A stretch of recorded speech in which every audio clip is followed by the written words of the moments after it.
Hi friends, welcome to cook with Rajitha. Morning బ్రేక్ఫాస్ట్లో కానీ పిల్లల లంచ్ బాక్స్లో కానీ ఇలా కార్న్ రైస్ని ఒకసారి ట్రై చేసి చూడండి. చాలా టేస్టీగా ఎమ్మీగా ఉంటుంది. పిల్లలు చాలా ఇష్టంగా తింటారు. So let's start the video.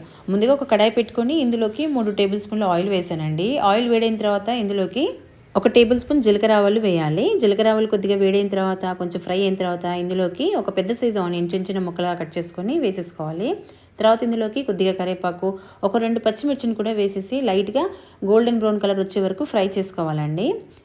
తర్వాత ఇందులోకి ఒక 2 చిన్న సైజు పొటాటోస్ని ఇలా చిన్న చిన్న ముక్కలుగా కట్ చేసుకొని ఫ్రై చేసుకోవాలండి. ఇలా పొటాటోస్ వేయడం వల్ల ఏంటంటే టేస్ట్ బాగుంటుంది. సో అందుకోసం ఇలా చిన్న ముక్కలుగా కట్ చేసుకొని ఇలా పొటాటోస్ని కూడా వేసిన తర్వాత ఇందులోకి 1 టేబుల్ స్పూన్ అల్లం వెల్లుల్లి పేస్ట్ కూడా వేసి ఒకసారి బాగా కలుపుకొని ఒక 1 మినిట్ అలా ఫ్రై చేసుకుందామండి. తర్వాత ఇందులోకి కొద్దిగా సాల్ట్ని కూడా యాడ్ చేస్తున్నాను. వేసిన తర్వాత ఒకసారి బాగా కలుపుకొని ఒక 1 మినిట్ వరకు ఫ్రై చేయడానికి ఉంచాలండి. ఒక 1 మినిట్ తర్వాత ఇందులోకి 1 కప్పు కార్న్స్ని వేస్తున్నానండి. కార్న్స్ క్వాంటిటీ ఎక్కువనే వేసుకోండి. మనం వేసే పొటాటోస్తో కంపేర్ చేస్తే 1 కప్పు పొటాటో వేసారనుకోండి, 2 కప్పుల కార్న్స్ వేయండి. ఇలా ఒకసారి వేసిన తర్వాత బాగా ఫ్రై చేసుకోవాలండి. ఒక 1 మినిట్ వరకు ఉడికించుకోవాలి. తర్వాత ఇందులోకి ఒక 1/2 టేబుల్ స్పూన్ మిరియాల పొడి కూడా వేసి ఒకసారి బాగా కలుపుకోవాలి.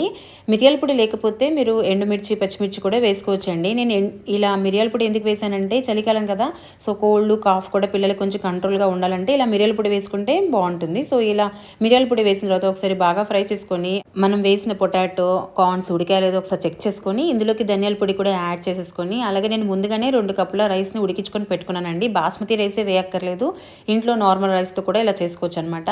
ఒకవేళ మిగిలిపోయిన రైస్ ఉంటుంది కదండి, నైట్ చేసిన రైస్తో కూడా ఇలా చేసుకోవచ్చు. చాలా అంటే చాలా టేస్టీగా ఉంటుంది. పిల్లలు అయితే చాలా ఇష్టంగా తింటారు ఫ్రెండ్స్.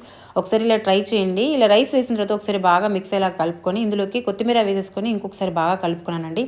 అంతేనండి, ఇంకా స్టవ్ ఆఫ్ చేసుకోవడమే. వేడివేడిగా ఇలా సర్వ్ చేస్తే కానీ లేదా పిల్లల లంచ్ బాక్స్లో కానీ ఇలా ఎప్పుడైనా ఇన్స్టెంట్గా ఏం కూరగాయలు లేనప్పుడు ఇలా ట్రై చేయండి. టేస్ట్ అయితే అదర్స్ అండి, చాలా అంటే చాలా బాగుంటుంది. డెఫినెట్గా ట్రై చేయండి. ఈ వీడియో కానీ నచ్చినట్టయితే సబ్స్క్రైబ్ చేసుకోండి. అలాగే మీ ఫ్రెండ్స్ అండ్ ఫ్యామిలీ మెంబర్స్తో కూడా షేర్ చేసుకోండి. Thanks for watching.